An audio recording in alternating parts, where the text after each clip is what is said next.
privilege for us to hear from him today. We're on the stage with us. Thank you, madam. And, first and foremost, let me thank Professor Ghosh, Professor Lahiri, and Professor Manna is also here because this is a wonderful opportunity for someone like me to come all the way to the prestigious BHU and share a few words with us. I would also like to thank the team from EDAX or Amatech and Catan, as well as the people from Zeiss with whom we have collaborated over the years and learned about this technique. And I would just like to request the students who are here, there was a time when at least Lokendra and me were on the other side. We were students, so tomorrow you could be in the shoes of us, right? You could be me, or you could be Ghosh sir or Manna sir or Lahiri madam. So keep that in mind and attend it very, because it's like, teaching and learning, it's like a lifelong process. A teacher is always a student and vice versa. So please keep that in mind, and we'll get going with this thing, with the title of my talk, which is Orientation Imaging Microscopy, Principle, Practice and Promise. So when I talk about these things, quite a few of it, like the basics of scanning electron microscopy or like, EVSE also we have touched it a little bit. What I want to tell you is what is orientation imaging microscopy. So since most of us are aware of imaging, we are seeing in the real world, right? Because if you want to see something, you see how does it look. The way you identify me is by my photograph, right? The way I look. On the other hand, when we look at materials, remember that materials exist across length scales. So when I talk about, so let me just jump back to my slides before I come to the point. This is the most important thing when I talk about materials, the material science tetrahedra. When I talk about material science tetrahedra, remember that, if your materials you are developing, you have to worry about, structure, processing, property, performance. And this is where characterization comes into the picture. And that is where we need places like this Central Discovery Center or the SATI grant, right? To do characterization, because characterization is at the central of this material science tetrahedra to develop new materials. Now these materials traditionally were metals and alloys, then they became ceramics, then they became advanced polymers. Now people are looking at 2D materials. Irrespective of that, we have to keep in mind, about this thing. The characterization is very central. And now what we are seeing, what Lokendra showed us, that you can do very fast data analysis and all and data acquisition. You are not only having a lot of data, we can bring in a lot of data analytics and machine learning aspects into it. If you bring that aspect, we can have an integrated computational materials engineering or materials development that can be attempted. And when I say integrated computational, please do not be under the impression that there are no experiments. The high throughput experiments are an integral part of it. So the kind of EDS scans what Lokendra showed us in the last presentation, those would have taken like almost 2 hours when we were PhD students. Now they can happen in a few minutes. Yeah, they can happen. So from 120 to 180 minutes, it has come to 10 to 12 minutes. And remember, if we go continue the curve in another 10 years, it will come down to 1 or 2 minutes. So you'll be having a huge chunk of data. Now, what do you do with this data? Just fill in that data, your computer memory with gigabytes of data, or do we extract science out of it? So that is something that you people have to do. Think what will happen 10 years down the line. So get acquainted with what all good data that we are going to generate. What do we do with it, right? So as I said, materials exist. So let me just jump the slide. I'll come to this later. Materials exist over length scales. So when you talk about crystal or amorphous or kind of semi-crystalline, this is the length scale that we're talking about. Of the order of angstrom. The size of an atom is of the order of tens to hundreds of picometer. Now, that is of interest, but like how these atoms come together, you get a unit cell or a 2D, a graphene or a 3D material like say a copper, that is at the angstrom scale. But when you look at materials, physically I have shown a car door over there, which is at the order half a meter, right? So you are covering 10 orders of magnitude of length scale. Now there is no person with a vision who can see, right, from whatever meter scale to angstrom scale. And that is why not only a person, there is not even a single technique that can go across these length scale. So that is where we have to use different techniques so that we can probe at different length scales, right? So this is something that one has to keep in mind, and that is why we move from an optical to say a scanning electron microscope to say a transmission electron microscope, because we have to probe different length scales and time scales are also associated with it. And why does orientation microscopy become so important? As the name suggests, because it gives you information not just in the real space, like as you get using say your scanning the secondary electron imaging, but also you are also getting information from the compositional space. Like in a SEM, if I look at SE and BSE, what Ron told us yesterday very nicely, that if you look at the SE image, it gives you the topography contrast, okay, the hills and valleys. But if I go to the backscattered electron image, it tells me the compositional contrast or the Z contrast. So see, in the same, using the same tool, the scanning electron microscope, you can get information from the topography, like how is it looking, where are the hills and the valleys, which of the region is heavier in terms of like atomic number, and what Lokendra showed us was like you can also get the composition. So you are getting information from the real space, the compositional space, and now with EBSD, you can also get information from the reciprocal space. So I hope you are all initiated with the reciprocal space. Reciprocal space, you know, why do we go to the reciprocal space? Why do we go to the reciprocal space? Does anyone remember that? Reciprocal space, I hope everyone knows. Can you please raise your hand who knows what is the reciprocal space? That I know we are talking about. Yeah, so very good. Reciprocal space. Why do we go to reciprocal space? So reciprocal space has two things associated with it. One, it, as the name suggests, it's like, you know, reciprocal of length, right? So angstrom, which is very small, can become large, right? Another thing is orthogonality. And why do we go? Because when you talk about material, yes, the structure of materials is important, but equally important is the defect structure, because materials are always known to have defects. So how can we get an idea about the entire microstructure which comprises of defects across different length scales? And this is where orientation imaging microscopy comes or adds up to the scanning electron microscope. So it's not just one technique. So in the orientation imaging microscopy, the most common technique is electron backscatter diffraction, which gives you an information about the orientation of the grains. Once you have crystalline material, what is the orientation of the grains? That information is provided. In addition to that, there is what is known as transmission Kikuchi diffraction. That is like if you are, you have a thin electron transparent sample, you can do the same thing. Yesterday we saw the STEM detector, right, in the SEM, where we can work in the transmission mode.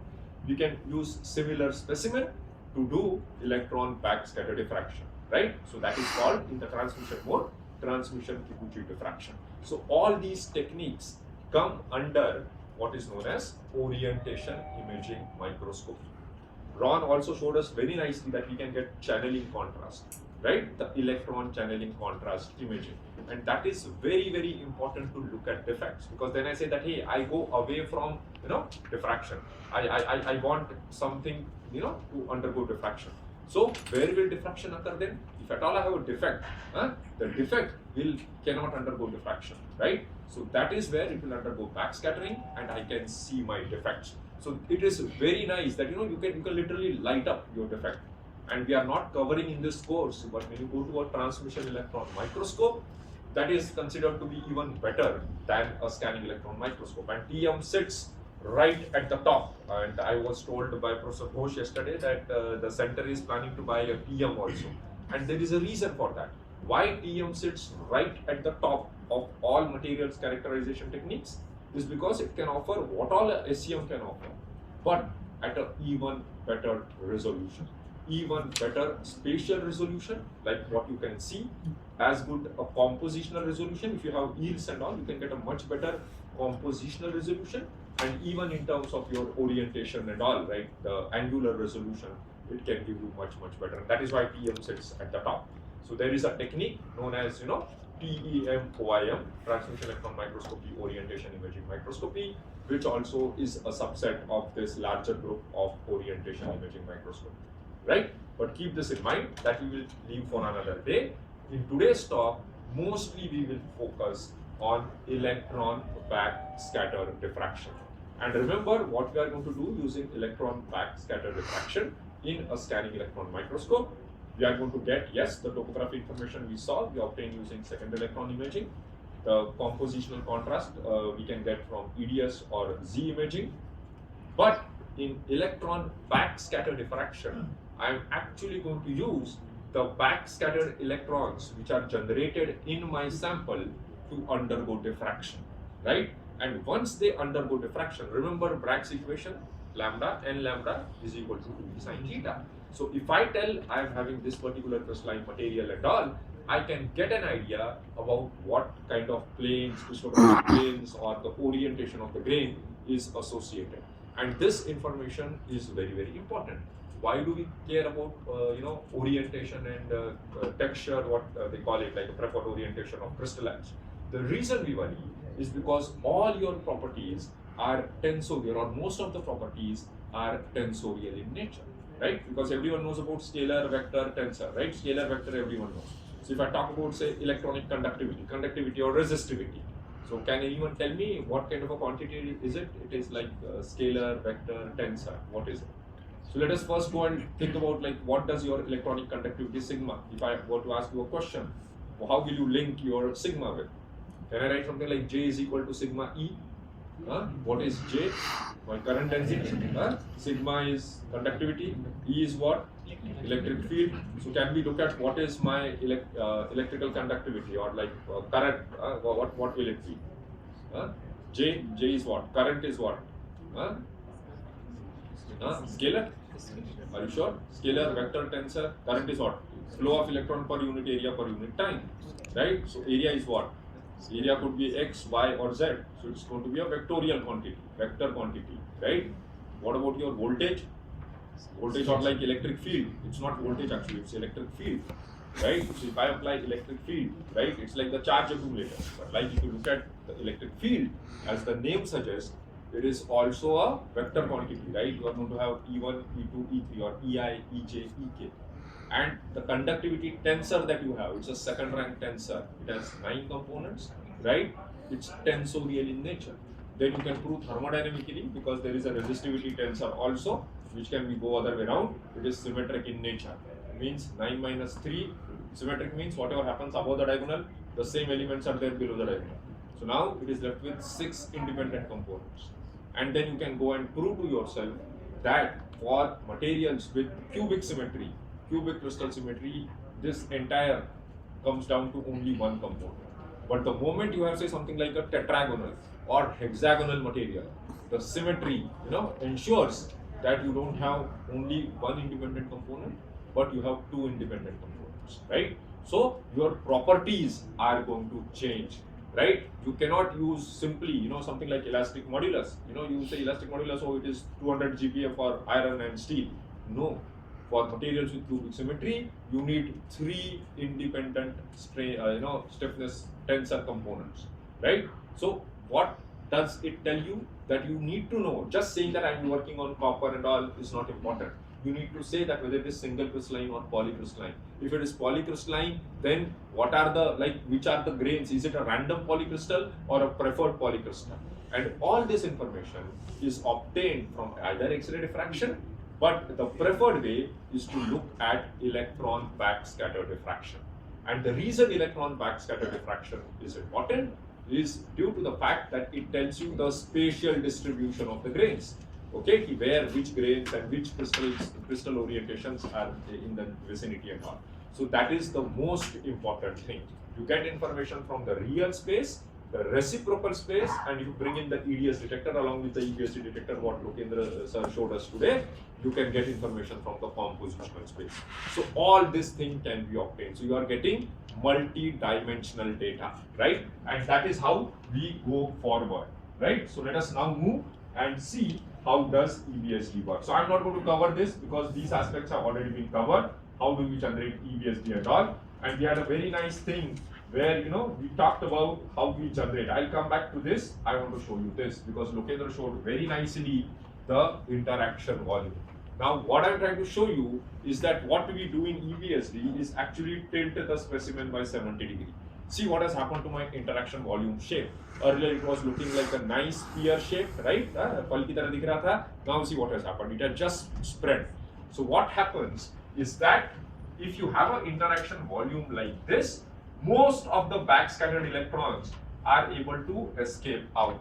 And once they escape out, on their way out, they undergo diffraction. So it's like, it undergoes first backscattering is like an elastic event, then again you undergo diffraction. Diffraction is what kind of an event? Again, there is no change in energy, so that's also an elastic interaction.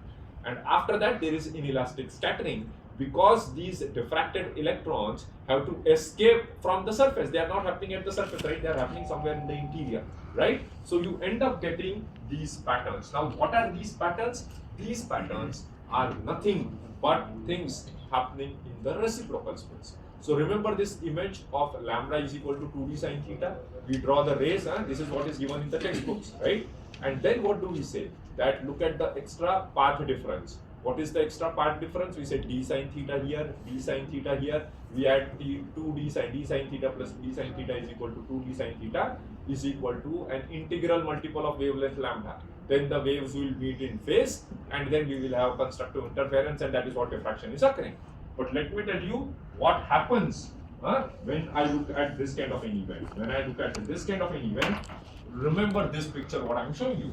Lambda is equal to 2d sine theta, wave comes here, it gets diffracted here. Look what is happening over here. Your wave is undergoing multiple diffraction events. So when I talk about single diffraction event, that is called kinematic diffraction. What I am showing you over here is a dynamic diffraction. So it's undergoing multiple diffraction events, right? So when does it happen? When your wavelength is very, very low. When you are working with 20 kV or say 200 kV. Remember, how do I calculate the wavelength associated with my electrons? Does anyone remember? 1240. How will you calculate?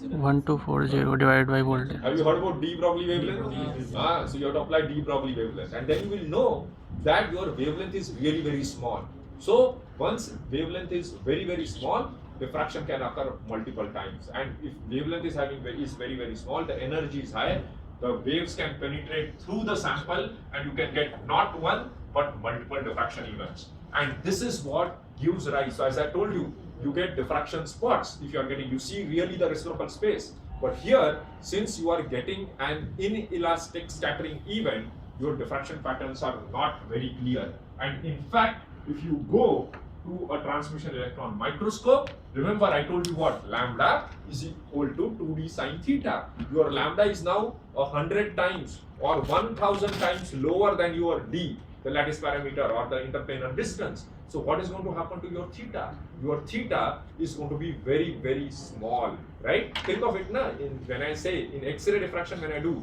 my wavelength, what is the wavelength of copper K alpha? Does anyone remember? 1.54. What is generally the lattice parameter? Say lattice parameter of copper. What is the lattice parameter of copper?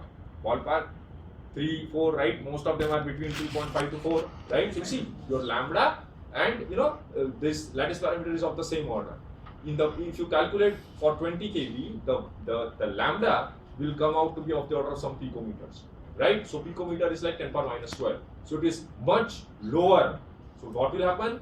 Your lambda is equal to 2d sine theta. So you know now your sine theta will be very, very small. So theta is very, very small, right? And if theta is very, very small, it is as if your planes are almost parallel to the incident beam, right? Generally, our plane is perpendicular, like the classical equation that I showed you, classical diffraction picture that we see.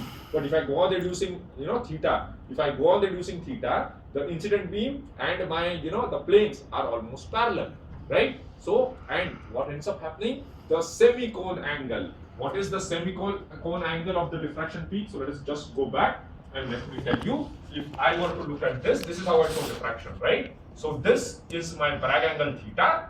And if I draw the vertical, this is the 90 minus theta is my semicone angle, right? And this cone, Y cone, I am showing you a 2D image, but diffraction occurs in 3D. So this has to go like this, right? So this semicone angle is very, very large. So what ends up happening, and this happens in transmission mode, you end up getting these, the semicone, wherever they intersect, you end up getting these bands. These bands are like kind of known as Kikuchi lines. Right? These are the Kikuchi lines. And these Kikuchi lines are just like, when I reach, say, ISM Dhanbad or like this place, any new place like BHU, there is a map which tells me go to the left, right, there is this department, this is Institute of Science, this is Physics Department, this is CDC.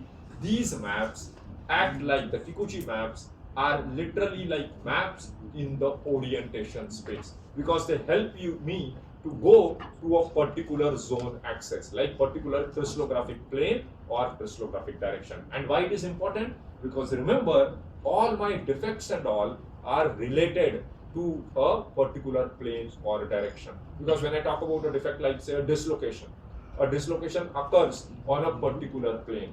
If I think about say a stacking fault, right, or for that matter if a twin I'm talking about, which are all defects, they have crystallographic origins. Why do they have crystallographic origins? Because I'm talking about crystalline materials, right? So I need to go to a particular orientation, and that is the information that is given from these diffraction pattern, right? The Kikuchi bands, and as you are seeing, there is a bright band and a dark band because there is slight fluctuation in intensity. You can see a blip here going up and going down. These are the diffraction cones, and these Kikuchi bands you have, this is what are used. So they act literally like maps, literally like maps, so that you can go and find a location, right? And once you go to a particular location in the reciprocal space, you can get information from there, as if like what is missing, right? Or or whether there are defects present, or whether some additional thing has happened over there, right? So this is what one has to keep in mind. And this is how you go about. This was all possible in a TM, but this is the chronology of how things evolved. Like how you see here, in 1928 is when all this theory that I told you, that yes, we can get Kikuchi bands and all, that was actually obtained by someone working in the lab.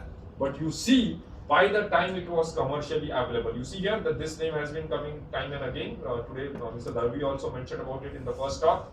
Dr. Stuart Wright, right, in 1991, he also developed this in his lab. And remember, he didn't do as like the boss of Amatec or something. That time, he was a PhD student.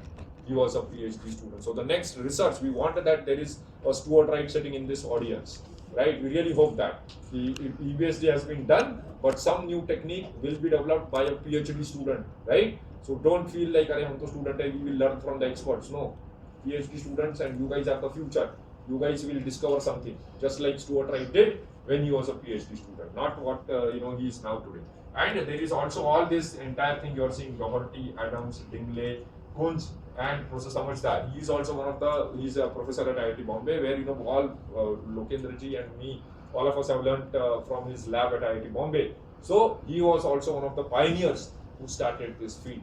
So you could be, in all these names that I'm showing you, I hope and wish to see one of your names, say some 20 years down the line if I'm visiting and giving a talk somewhere, right? So as I mentioned this over here, the whole idea is that, in transmission electron microscope, I'm putting electron beam at a very high energy, and then it undergoes diffraction.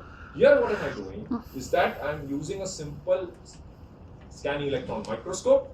I am tilting my specimen by 70 degrees, and why am I doing that? So that my backscattered electrons which are forming in the sample, they are able to escape out, more of them. So my backscattered electron yield increases, and that is why we have zero down at 70 degrees. Why we don't go beyond? Because if we go beyond that, my image gets distorted. You can think of it as spheres will become ellipse, right? They become egg-shaped. So I can do electronic correction, but beyond 70 degrees I can't do that, and I get good pattern, Kikuchi pattern. And how do I get Kikuchi pattern? I bring a phosphor screen right over here. So you see here is a phosphor screen, so that the electrons which are coming out undergoing diffraction, I get a lot of noise and all, but I can subtract all that to get a pattern like this. So each band here corresponds to a crystallographic planes, and you know that where the planes meet, multiple planes meet, we call it as a zone axis, right? So all this information, I teach a lot of undergrad students, and they ask, why are you asking us to draw FCC, BCC plane in 111? Why we are doing? Even kids could do that. What is the importance of it? And then I tell them that we are asking you to draw in the real space, to draw FCC units and all. What I actually see is in the reciprocal space. What I see, what we can see actually is the reciprocal space, right? So this appreciation has to come so that you can go from the real space to the reciprocal space, right? The real space to the reciprocal space, and vice versa, because we can't see the real space. I can't see angstrom with my naked eyes, right? I have to go to a TM. But here, all that information is there. right? So this is what we do in EBSD. So as the name suggests, back scattered, so you tilt the sample by 70 degree so that more back scattered electrons can escape out of the sample, and while they are escaping they undergo diffraction, right? And then after diffraction there is also some inelastic scattering, but that information is carried, and if that information is there, what I can do is this pattern corresponds to a particular orientation, and if my orientation is changing, this pattern is changing. So again, when you do EBSD, you don't go to a sample to the machine and say, I want to do EBSD. No, you must have first done X-ray diffraction.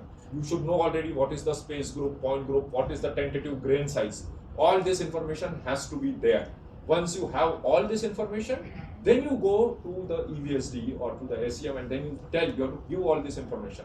And then the EBSD will tell you that for a given crystal structure and given material or grain size, what are the kinds of orientations that you are having, right? So I will tell you, this is like in good old days, people also had like, think of it like incident beam coming at 70 degree, undergoing diffraction and all. So let's not talk in details. You get these Kikuchi patterns, and these are the important things. Why we don't tilt beyond 70 degree. I also told you the image, you have to find the balance between backscatter electron yield, good Kikuchi pattern, and also the image distortion. So it is standard. 70 degrees tilt is what we do. So as you can see here, you can go beyond my pattern also. 70 degree tilt is good enough. So it's standardized now. You have, I think here we also have pre-tilt holder, right? So 70 degree tilt is what we do. So let's not fret over it, but this is what we are doing. So as I said, lambda is equal to 2b sin theta. This is very, very important. This is like the crux of it. This is like what we studied in school. But now, what is going to happen? 20 kV, calculate the de Broglie wavelength. You will get lambda will be very, very small, 100 times lower, 100 to 1000 times lower than your d. If that is the case, then your theta is going to be very, very small. Theta is very, very small, means as if your planes are almost parallel to the incident beam, right? And remember, your incident beam is coming from inside the sample here, right? Because this is back scattered electrons which are undergoing diffraction. So what will happen to my semicone angle? That is 90 minus theta. If theta is in milliradians, 90 minus theta is going to be very, very large, right? It's going to approach 90. So I'm going to get a band, a circle which is of very large radius. So all these are going to appear like bands. So those bands I see, and if I see those bands, now my job is to index these bands. So just like, there can be different kinds of projections. I don't know whether you people are aware of stereographic projection, right? So you know the world map. Our world exists on the surface of the earth, right? But when I was a school student, that globe was only in the principal's office, right? And then our geography teacher used to bring that to teach us, okay, the earth looks like this, right? But what was there in the books was what? Was a map, right? Geography book, everyone remembers the map you have seen, right? So what is in the map? Map is taking a 3D information and projecting it onto 2D. So there are various ways of doing it. Generally we use what is known as stereographic projection, which is angle true, right? But what we end up getting in this EBSD kind of thing is actually what is known as mnemonic projection. And what am I telling you? It's like, as a joke, your Instagram profile photo and physically when you meet the person, it's like meeting two different people. The same is applicable for IT or other, professors also. What profile, when they join, they put the photo, and when they retire also the same photo is there, right? So I mean, like, that's the difference between, truth and reality, right? So therefore you should be aware that you are not only seeing the real space, you are seeing the reciprocal space, and there also you are seeing the mnemonic projection. So you should be aware of the limitations, right? I have not come here as a kind of a brand ambassador for EBSD. We should be aware of these things, right? So, but once we know that, it's good to know what are our limitations. Because once we know that, then we can use it to find the information. As I told you, you can't find, if I give you unknown material, you can't find like what is the orientation and no. Before you go to EBSD, you have to do your homework. You should have done X-ray diffraction. You should know what is the crystal structure, space group, everything, lattice parameter. You should roughly know what is the grain size of my material. Without that, you don't do EBSD, right? Once you have done this homework, then all this information, you will see this today, when we do this in the afternoon session, right? You will see that all this information has to be fed. Otherwise, it is garbage in, garbage out. You will only waste your time and your supervisor's money for paying the slot charges. Okay. So, what is important is that look at this. When I change the orientation of my unit cell, of my crystallite, the diffraction pattern changes. So, these two are linked with each other. right? So this all I told you, mnemonic projection, this, that, reciprocal space. But look what I'm doing. I am going from the reciprocal space, the mnemonic projection to the real space. All that the software does. And then when you go for a job interview and the interviewer asks you, how did you do it? And you tell some software and the computer did it. And you don't get the job. So that is your point to know how does it work, right? You should know how does it work. And there is a very nice in the software, there is a help file. Just go and click on the help file, it will tell you the entire history of how the entire thing works, right? So this is very, very important because what all I am showing you today, someone like Stuart has taken the pains of writing a code and converting what all knowledge I am telling you into a program so that it does it and does it at such a fast speed, right? So that you can do indexing like what, some thousands of frames or thousands of patterns per second, right? So this is very, very important. So what am I doing? I am linking my reciprocal space with my real space, right? And I can get an idea of the orientation. So I can't do this for an unknown material. I have to tell what material it is because my game is EBS is going to tell me what is the orientation. And how do I define an orientation? Orientation is in the sample frame and the crystal frame. So crystal frame, everyone knows 14 Bravais lattices, right? I hope crystalline materials people have studied. So when you say 14 Bravais lattices, everyone knows what is my A, B, C or X, Y, Z and what is my alpha, beta and gamma, right? That is what is your crystal frame. I can define a sample frame. So I would like to have an orthogonal frame, so you generally take rolling. So that's why when you go to EBSD, you will see RD, ND and TD. Why is it that? Because rolling offers a very nice orthogonal frame where X, Y and Z are all orthogonal to each other. You can have the length and all can be different, but that I think we still continue with RD, ND and TD. Yeah, so that's why it is good that they have evolved because now that also indicates that the users of EBSD are not only the steel companies and metallurgists, other people are also using it. So now in the laboratory frame, what you are having in your SEM, there is a X, Y and Z or A1, A2 and A3. So this is very, very important. So even if like I got introduced to our Sunil Thavi, where is he? So he is growing. So one day he can't take his sample and put, align your sample with one, you showed me your strips, right? Those are like elongated. They are of this shape. So one day you can't put your strip like this in the microscope and then another day because today is Mangalwar or Bhagwan ka din, I put it like this. It is not like that. Every time if you are putting or loading your strip in a particular way, you have to put like that. And that is not just applicable for EBSD, for X-ray or whatever you are doing. People have this tendency, they do random. These are all random errors. They don't even add up.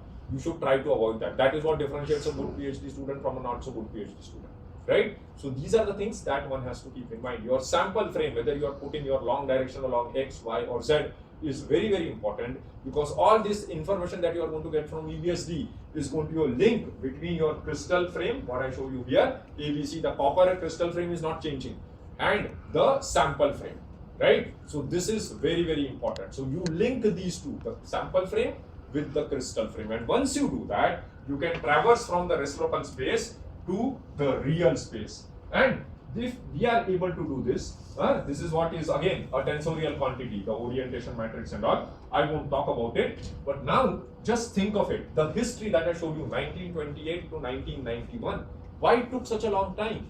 It took such a long time because I showed you I get a nice pattern. Now pattern I need to store, I need to index and tell which orientation is there. This is very difficult to do. So how do you do that? You don't want to store the pattern. You store what is known as the Hough transform, right? So you convert the bands to lines and lines to point, right? So you can imagine that now I convert bands to lines to points, and storing points is much easier than storing an entire grayscale image. Yes or no? So that is what is important, and that is what took such a long time, 1928 to 1991. But that is once we achieved that, then we could do a lot of things. And see, look at it, this characterization facility evolving has been dependent on the kind of computers and all, right? Like whether you have faster computers, good data acquisition rate and all. And in a sense, that has also led to development of better materials with lower defect and all. And now we are like talking about 5 nanometer or lower chips, right? So there is a nice synergistic thing which is happening with materials characterization, materials development, and your speed of computing. So that is what one has to keep in mind. So now it is easily possible. So if you can do Hough transform, we still use Hough transform, yeah, right? We still use Hough transform. So see the idea. I showed you these patterns. So look at these patterns. I have these patterns. Lot of information. But what do? I convert this pattern to, I just say I don't need the band, I just don't need the line. Just convert a line, look at these different points on the line, different pixels on the camera, what phosphor screen that you have over here. You take the rho theta space, all of them, all this entire line. So band to line to a point you go, and you store the point. So there are multiple such bands. You can store then multiple such points, and if you do that, then this entire grayscale image can be converted to a Hough transform, and then you can quickly analyze it. That way you can get real-time data acquisition. I'm sure you will see this today, right? That how fast it can happen. It is a miracle. It is a miracle. If you were to do manually, it will take a lot of time. But you see with computers how quickly we can do, right? So this is what you do using the Hough transform, right? And again, I will not talk about all these things. How what are the operating parameters and all, because these keep on changing, right? But one thing people have to keep in mind, that the way I collect the data is pixel by pixel. In the electron beam, when I'm using a scanning electron microscope, the way I make an image is by collecting data pixel by pixel. So let me tell you this. So here, once you see the microstructure, you collect pixel by pixel data. So for each pixel, just like in EDS, we can collect the EDS count. Here, I have a phosphor screen. My sample is tilted by 70 degrees. Here is a phosphor screen. Behind that, there is a camera and all. I collect my pattern. So I get a diffraction pattern for each and every pixel. And once I have pixelated data, you know that you can't say one pixel is like one grain or one orientation. No, you need minimum 5 pixels, right? Because this is pixelated data. So 5 pixels make, if I have, I give you say 1024 by 1024 data, and in that 1024, everything is red, and one spot is green, only 1 pixel. So what will you say? Oh, that may be a noise, right? So I have to say that at least there are 5 pixels to say that no, bhaiya, there is some signal, there is the orientation or the color is changing, right? Otherwise it is noise. So keep that in mind. The definition of a grain or an orientation is different, right? Or a grain boundary for that matter. All these are defects that you define in EBSD. It gives you that power as an user. It is not like, okay, this is the ultimate truth. You can decide your truth, right? So all these things one has to keep in mind.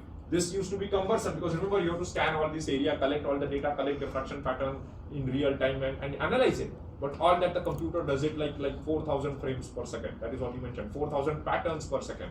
So frame per second, my dear friends. Can you imagine this, this guy who came up with the Kikuchi would have never thought in his life.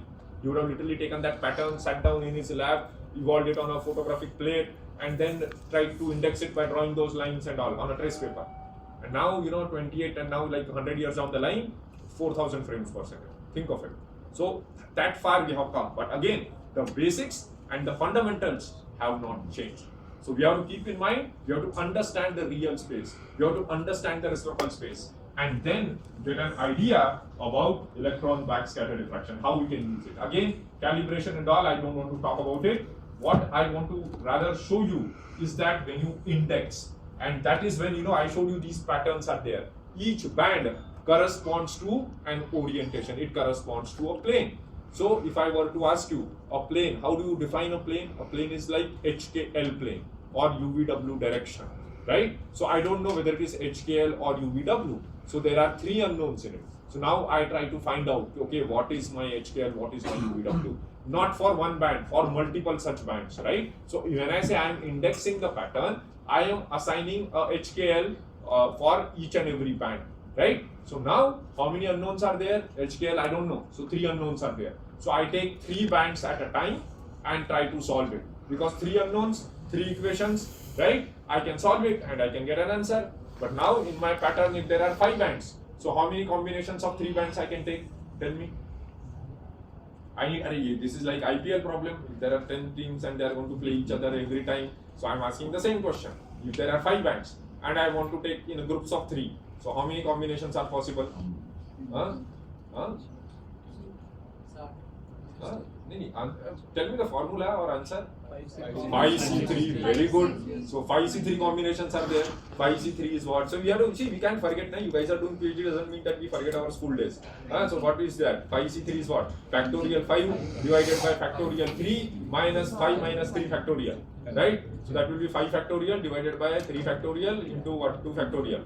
Right? Yeah, what is the answer? 10. 10, sir. 10. answer will be 10. So you have 10 such combinations possible. And now what I'm going to do, I'm going to take 10 combinations of 3 bands. 10 combinations of 3 bands and try to find out what are the HKL of these 3 bands. Right? That is how you do. Now, this is like democracy. 10 will give me 10 different answers. And who wins in that? Jiska vote zyada hoga, right? Whoever gets the maximum, even if it is 1, right? 1 extra, right? 49 and 50. Or rather, 49 and 51 rather. And two extra. But anyway, someone has no tie is also there now. So even if 1 is there, you got 1 vote out of 100, I got 2 votes. I am still a winner. And 97 people did not vote. That is the fallacy of democracy. But this also works like that.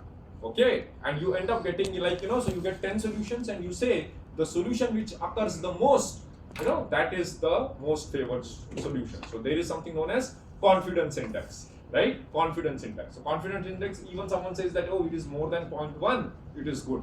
Okay? So 0.1 is, what is confidence index? Confidence index is like the frequency at which the pattern is occurring, the same answer you are getting divided by the total. So like just in this example, we have 10 solutions possible.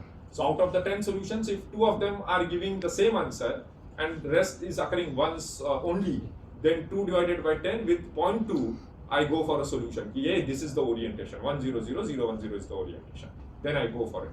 Generally, a confidence index of 0.1 is considered good, 0.1 or higher. So again, what quality of data you are getting, you have to ask, what is the confidence index? If your confidence index is less than 0.1, it is not good. Now, if you go to a different supplier, I talked about confidence index because what system you have, they use confidence index. There are other suppliers which have other criteria, say minimum angle deviation and so on and so forth. So that is something that we should know, right? That data you will get, but you should be in a position to see whether your data is good or bad or ugly or it is garbage. That you should be able. And that's when I say that you become a good researcher when you become dispassionate about your work. When you can look at it from a third person view. Without being, I have put effort means all I have done is great. No, you should look at it from a way like whether it is good, bad or ugly, right? So that is what one has to keep in mind. So when you go and do EBSD, just getting data or colorful images is not good enough. You should try to ask this question, is the quality good? What is the confidence index? What am I getting, right? How many points are indexed? Like not all the points may be indexed. You may get only 50% points are getting indexed, right? So these questions you should ask and you will see this in today's demonstration, right? So this is what is extremely important, extremely important. Sample preparation is a different beast altogether, but please don't worry about it.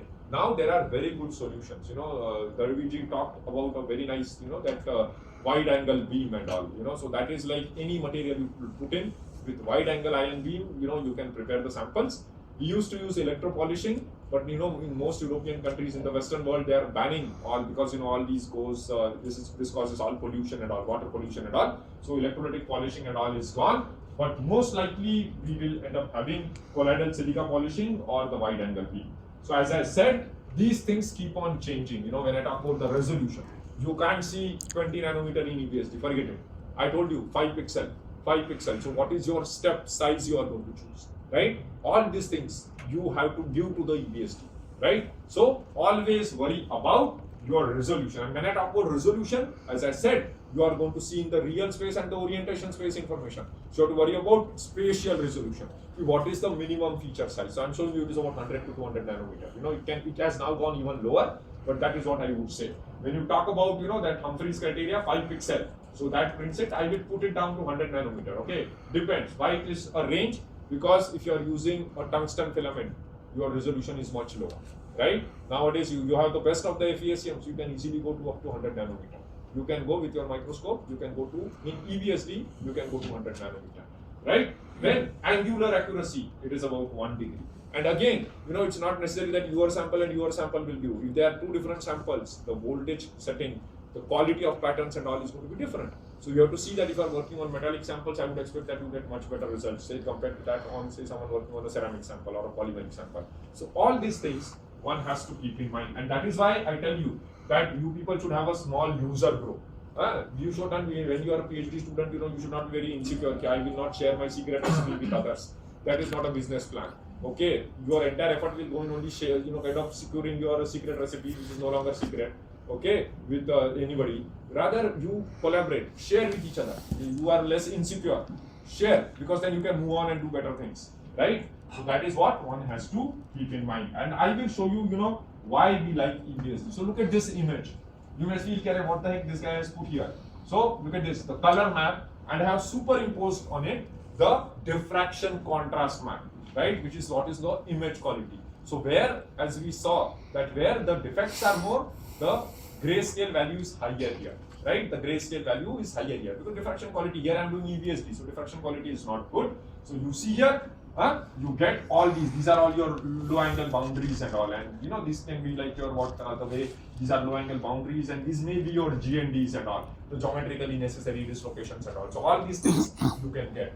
Not only that, you can do it on multi-phase material. So 2 phases. You see here, alpha titanium, beta titanium, right? 2 phases are there, alpha titanium, beta titanium. So you can see here the phase map, the IQ map, the image quality, which looks like an optical image, and this is the orientation map, right? What is the orientation? Whether it is 100, 110, 111. The 2 crystal structures are different, so 2 different things, right? Like for hexagonal, it is 0002, 101 bar 0, and 112 bar 0. All this information you have for yourself. Why only 2? You can go to even 4 materials. This is like nickel silicide, or rather niobium silicon alloy, all different. And look at this length scale. So you see gradually this is only 3 micron. You feel as if this is like I have taken a sketch or something. This is not a sketch. This is simply information coming from diffraction contrast. Simply from diffraction contrast. Where diffraction is occurring nicely, where diffraction is not occurring. Right? And you can see the entire orientation map, the phase map, all this information we have. Right? So this is what is possible. And not only that, as we were talking in the morning lecture, you can heat in the SEM.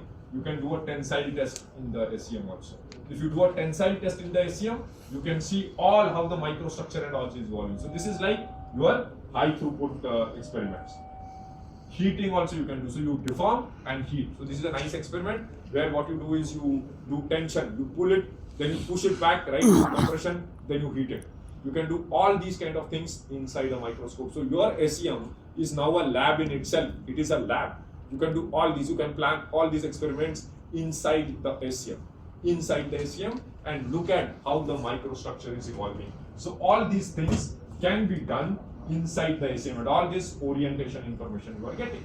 I will just touch a little bit on electron channeling contrast imaging. So I just told you earlier, I showed you that when there are defects in the diffraction pattern is bad, right? But now instead of the diffraction pattern, that phosphor screen, if I go and look at my VSE detector, means it is not undergoing diffraction. So what it will go? It will undergo backscattering, right? So as Ron had mentioned yesterday, everything you make it black. So you make everything black. So you combine EBSD, right? Then untilt the specimen, go at the top. Why do I go at the top? Because here is my VSE detector. And then I say, hey, come on, I want to be in the diffraction condition so that you are diffracting. And then I say, hey, what is happening to my backscattering? So most of the grain, since it is diffracting, how will it appear? It will appear black, right, in the VSE detector. Because see, I have 2 detectors. One is VSE, and here is my phosphor screen. So here, which grain or which kind of regions were undergoing diffraction, here they appeared very nice and bright, right? But now if I go to the VSE detector, they all will appear dark. So you see here, I untilt the specimen, looking at the same region. You see here, since I was at that zone axis, this grain appears dark. Why does it appear dark in the VSE detector? Because most of them we are undergoing diffraction, right? That is what I am doing. But now, if I go closer and look carefully, you see here, I don't know whether it's not probably visible here, but you see here, these are the defects which are undergoing backscattering. So they appear brighter. They appear brighter. So you see how by combining different detectors. This is from the paper by Stephen Zaffra, who is working with Zeiss also. So you can learn a lot of things. So I won't rush through what is channeling and all. Let me just first focus on this image. So what you can see are all the defects. You see over here, so what all does not undergo diffraction, right? What all is not undergoing channeling will undergo backscattering, and you will end up getting nice patterns. And I want to show you, a bit of advertisement that even if you don't have, you can get these things. So this is like our own actual data that we have collected at IIT Kanpur. You see Here I am showing you TM. This is TM, right? And what is at the top is actually EBSD. So, or rather the ECCI, electron channeling contrast imaging. So that is why there is so much of an interest over here, that you will not have to go to a TM, right? You will not have to go to a TM for most of the purpose. And you can, I'll tell you where to use TM for. But here you see on a routine basis, this is using TM. You see here, this is using our simple electron channeling contrast imaging in a SEM. If you are a PhD student, you can save a lot of time by doing electron channeling contrast imaging, right? Not only that, since you have this very nice folder, what you can do is work in the transmission mode, and that gives rise to TKD. So remember, what was the challenge? Your resolution, what Lokendra mentioned in the morning, is limited by the interaction volume, right? That pear-shaped thing, right? Now I told you, Baba, tilted by 70 degree. When you tilt it by 70 degree, what happens? It becomes very oblate. Hindi mein jise hum kehte hain na, फैल जाता है वो, right? It just spreads on the surface, right? Now, if I say that if I make my sample electron transparent, it becomes very, very thin, tens to hundreds of nanometer thin. Means my sample is actually thinner than the interaction volume. So what will happen? My spatial resolution will be better. Why do we get spatial resolution? Spatial resolution, how close we can bring. So think of two peaks, how close we can bring them together. So the Rayleigh criteria says how close we can bring, so that the minimum of one peak matches with the maximum of the other peak, right? That is your Rayleigh criteria. So now your interaction volume has gone down tremendously. Why?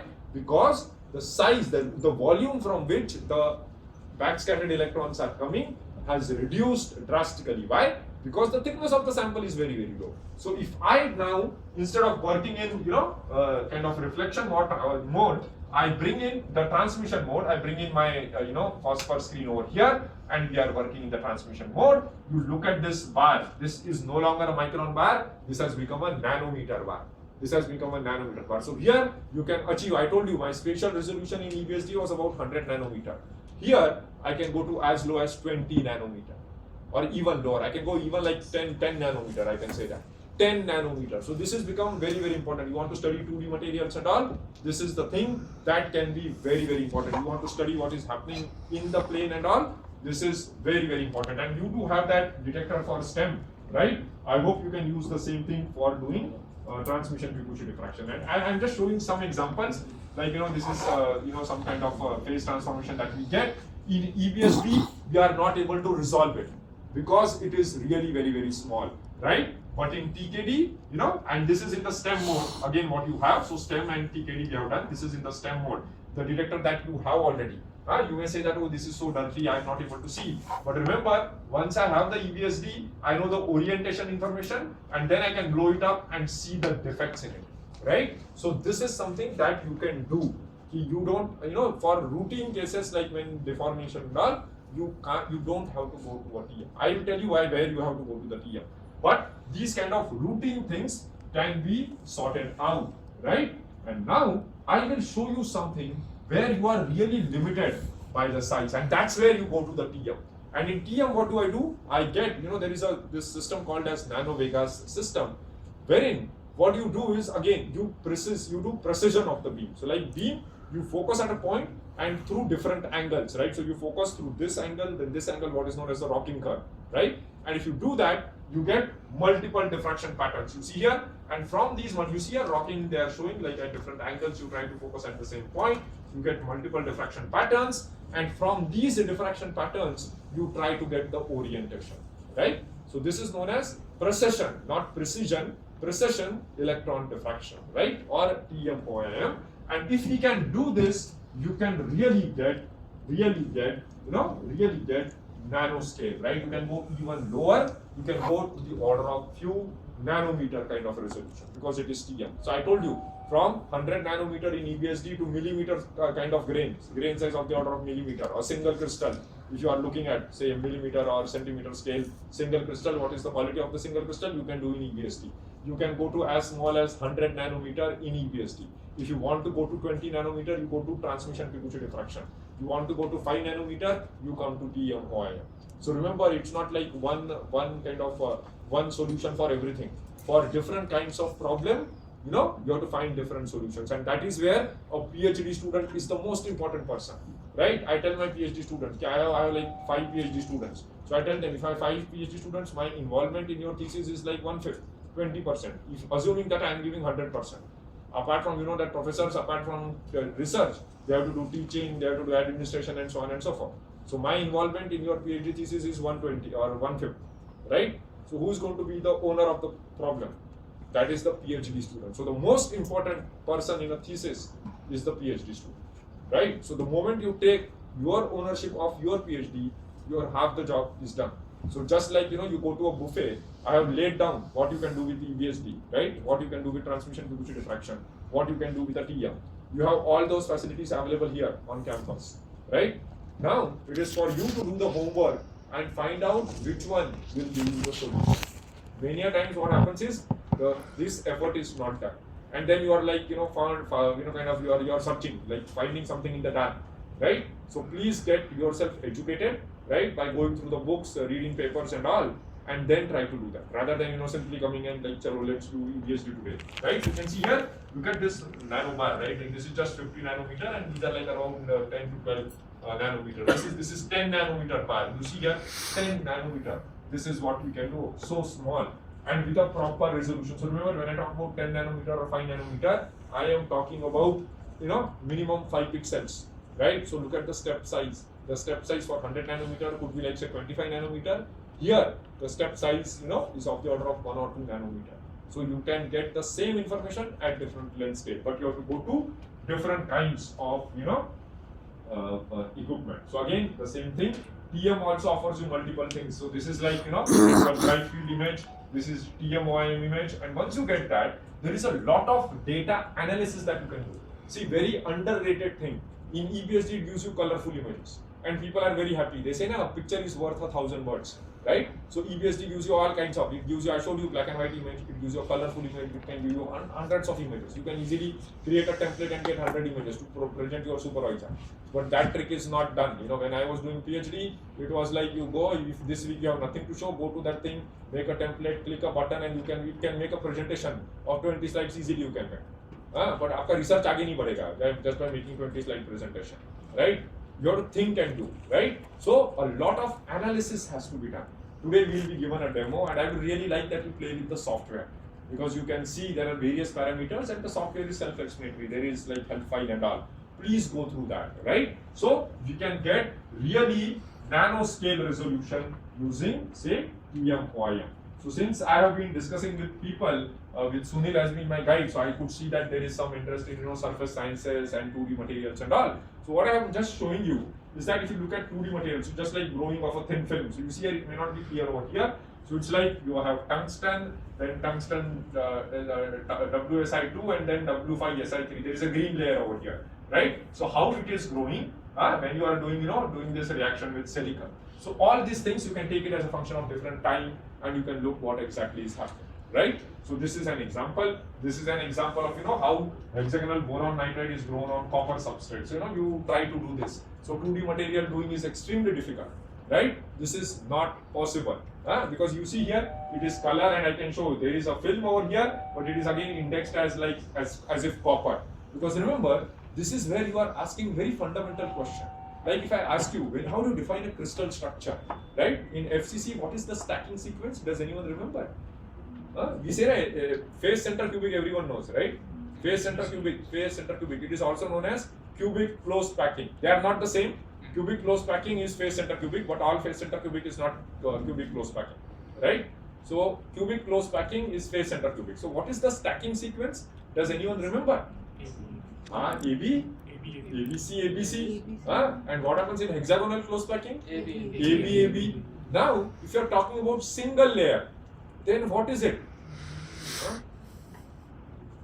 2D material में कहाँ stack होगा भाई? एक ही layer होगा, right? So only thing it will be a 2D plane group, right? So you are not able to resolve. It just shows as if like this is copper only. It is not indexing at all, right? But if you want to know in plane what is happening, how do I know in plane?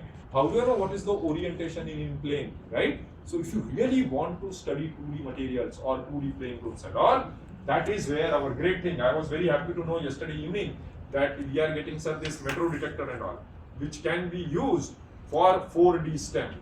So what is 4D STEM? It gives you 2D of the real space and the 2D of the reciprocal space. So this is something that is really going to revolutionize the way we do, 2D materials research.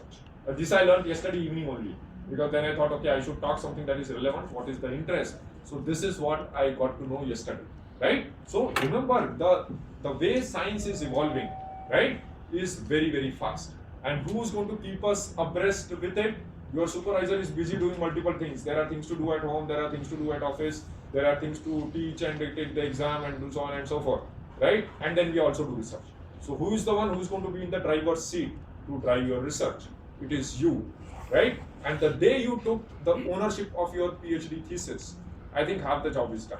Now, if I don't know something, what do? I go and do NPTEL courses. You can study from any professor in any college, right? From MIT to Stanford, you want, go, everything is available on the internet, right?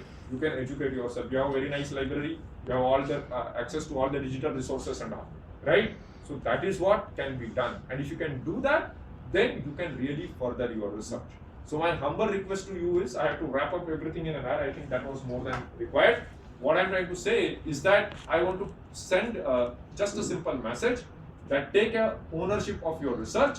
If you don't know something, please feel free to contact any one of us. We'll be more than willing to guide you, right? And not just us, or like kind of take you up to someone who is even a better expert than us, so that your problem can be sorted.